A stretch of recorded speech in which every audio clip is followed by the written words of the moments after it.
എറണാകുളം ദർബാർ ഹാളിലെ പ്രദർശനത്തിനെതിരെ നടന്ന പ്രതിഷേധത്തിൽ വിശദീകരണവുമായി പ്രതിഷേധം നടത്തിയ ഹോച്ചിമിൻ PH രംഗത്തെത്തി.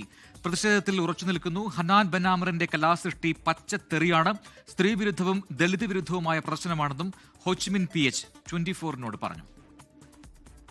സാംസ്കാരിക കേരളം ഒരിക്കലും എൻ്റെ കൂടെ നിൽക്കുന്ന സംവിധാനമല്ല. സാംസ്കാരികം എന്ന് പറയുന്നത് തന്നെ നമ്മൾ തെറ്റിദ്ധാരണ. പച്ചത്തെറി എഴുതി വെക്കുക, അത് വർക്ക് ഓഫ് ആർട്ടാണോ അല്ലയോ എന്നുള്ളത് ചർച്ച ചെയ്യട്ടെ.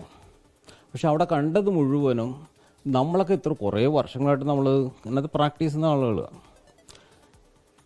ഫാസിസ്റ്റ് സംവിധാനങ്ങൾക്ക് ഉപോത്ബലമാകുന്ന രീതിയിൽ ഇത്തരം സൃഷ്ടികൾ ഉണ്ടാക്കി കൊടുക്കുകയും അവർക്ക് സ്പേസ് ഉണ്ടാക്കി കൊടുക്കുകയും ചെയ്യുന്നതാണ് പണി ഇവിടെ നടന്നത്. ലോകത്തെവിടെയായാലും ഏത് സമയത്തും 24 വാർത്തകളും ഓഗ്മെന്റഡ് റിയാലിറ്റി പാക്കേജുകളും എക്സ്പ്ലെയിനറുകളും വിശദമായി കാണാൻ ഞങ്ങളുടെ യൂട്യൂബ് ചാനൽ നിങ്ങൾക്ക് സബ്സ്ക്രൈബ് ചെയ്യാം.